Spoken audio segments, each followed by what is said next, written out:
जी नमस्कार। मैं देखिए कैमरे के फ्रेम में मौजूद है परबत्ता के नवनिर्वाचित विधायक जो है बाबूलाल शौर्य जी। सीधे इनसे जुड़े। आज आप प्रखंड 20 सूत्री कार्यालय पहुंचे, लंबी बैठक की, क्या कुछ मुद्दे पर बातचीत हुई?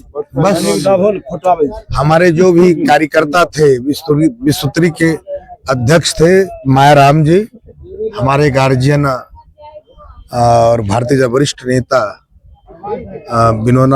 विनोदानंद झा जी, हमारे प्रोफेसर साहब, हमारे मंडल अध्यक्ष राजेश पंडित जी, पूर्व मंडल अध्यक्ष जो कि अभी उपाध्यक्ष है नगर परिषद के, सदानंद बाबू मुखिया जी, मतलब तमाम जितने हमारे कार्यकर्ता, तीनों घटक दल के जो प्रमुख कार्यकर्ता थे, उनकी मौजूदगी में एक ऐसे ही संवाद हुआ कि किस तरह से परबत्ता विधानसभा का विकास में गति आए। हमने जो अनुभव किया, अनेकों समस्याओं का मकर जाल बना हुआ है गुगरी प्रखंड, हर एक काम अधूरा ही पड़ा है। जैसे भगवान हाई स्कूल फील्ड की बातें हो, चाहे जल जमाव की बातें हो।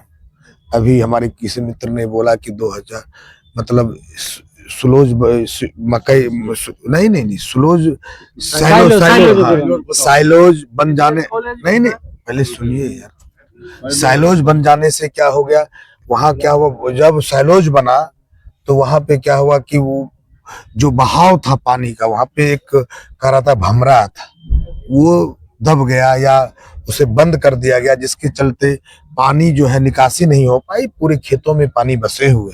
अभी भी जानकारी मिली है, झंझरा के कोई मित्र हमारे बता रहे थे। मतलब अनेकों ऐसी समस्याएं जो कि उसका निदान होना अति आवश्यक है, तो उस पर हम लोगों ने संवाद किया है। तो हम चाहेंगे कि प्रशासन, खगड़िया जिला प्रशासन और अनुमंडल प्रशासन से मिलकर त्वरित कार्रवाई हो, इसके लिए हम लोग वार्ता भी करेंगे। और कार्यकर्ताओं ने की जो ये जीत हुई है परबत्ता विधानसभा की, एक एक जनता जो जीता है, इसलिए जनता मुझे बधाई दे रहा है, हम अपने जनता को बधाई दे रहे हैं। जिस तरह से आप चुनाव जीतने के बाद कल जो आप यहाँ पहुंचे हुए थे परबत्ता, जगह जगह आपका जो स्वागत किया गया। सर्किल नंबर 1 आप पहुंचे हुए थे मिर्केल सुलिस गेट के पास, जो किसानों का जो समस्या था उस पर आपने त्वरित जो है निष्पादन के लिए निष्पादन के लिए प्रयास किया। त्वरित निष्पादन में समय लगेगा, क्योंकि पानी की जो निकासी की वो जो स्विच गेट खुले हैं, जो रफ्तार पानी का है, इसका मतलब है कि पूर्व में जो भी प्रतिनिधि रहे होंगे, उन्होंने कभी किसान के इस समस्याओं पे ध्यान नहीं दिया। मुंह से बोलना और सरजमीन पे कार्य करना, वो दोनों अंतर है। हम आज तक सड़क की लड़ाई लड़ रहे थे और सदन की लड़ाई लड़ने के लिए आए हैं। तो हमने जो अनुभव किया कि अगर हर साल वो जो नहर का जो रास्ता है, जो पानी निकासी का जो रास्ता है, उसमें गाड भरा हुआ है।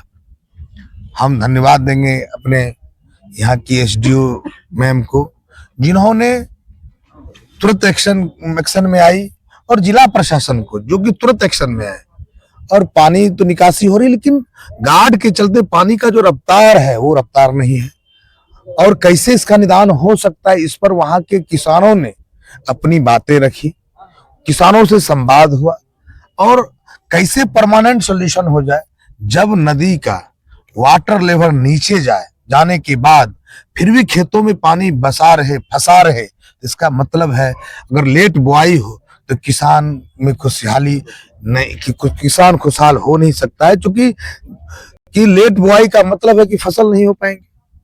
तो इसलिए 5 वर्षों के लिए आपको जनता जो है अपना आशीर्वाद दिया है। अगले 5 वर्षों में जो आपने घोषणा पत्र में जो है चुनावी समर में जो घोषणा पत्र जारी किए थे, उस मैंने कोई घोषणा पत्र जारी नहीं किया था। मैंने अपने वक्तव्य में यही कहा था, जो विगत 20 वर्षों में जो मानव के बीच में जो भाईचारा की में जो खाई बढ़ गई है, वो सबसे पहले उस खाई को पाटने का हम काम करेंगे। ये मेरा सोच था। और हम वाहक हैं, हम जिस एनडीए के उम्मीदवार हैं, जिनके ध्वज लेके हम विकास के ध्वज लेके आगे बढ़े हैं, उनके नायक हैं, देश के नायक हैं हमारे देश के प्रधानमंत्री और यशस्वी प्रधानमंत्री नरेंद्र मोदी जी। हम जिस विकास के वाहक को हम लिए ध्वज लेके आगे बढ़ रहे हैं, जो यहाँ के विकास पुरुष, सुशासन पुरुष हैं नीतीश कुमार जी, हम जिस वाहक को लेके बढ़ रहे हैं, जिस दल से चुनाव लड़ रहे हैं, जिनके राष्ट्रीय अध्यक्ष चिराग पासवान जी हैं, जिन्होंने चिंता की है बिहारी का और बिहार फर्स्ट और बिहारी होने का जिसने चिंता किया है, हम उनके वाहक हैं, उनके सोच के साथ हम खड़े हैं। हम यहाँ के कर्म पुत्र जो वर्तमान में गृह मंत्री हैं, डिप्टी सीएम हैं सम्राट चौधरी, उनके विकास के, उनके सपनों के उनके विकास के ध्वज लेके हम आगे बढ़े हैं। यहाँ जिनका जन्म हुआ है, जन्मस्थली है, और बीजेपी के प्रदेश अध्यक्ष हैं दिलीप जायसवाल, उनके सपनों का प्रवक्ता बनाने के लिए जो वो उनका सपना है, उनके सपना के वाहक लेके हम चले हैं। हम जीतन राम मांझी जो महादलित के जो नेता हैं, उनके ध्वज को लेकर हम आगे बढ़ रहे हैं। हम उपेंद्र कुशवाहा जी के ध्वज को आगे बढ़ रहे हैं। उसके बाद क्षेत्र के जो बुजुर्ग लोग हैं, इंटेलेक्चुअल लोग हैं, जो हमारे युवा साथी है, जो बुजुर्ग साथी है, जो यहाँ के सामाजिक कार्यकर्ता हैं, उनके सोच को लेकर आगे बढ़ेंगे, उनके सोच के साथ संवाद करेंगे, निश्चित निदान होगा। जिंदाबाद जिंदाबाद बाबूलाल जिंदाबाद।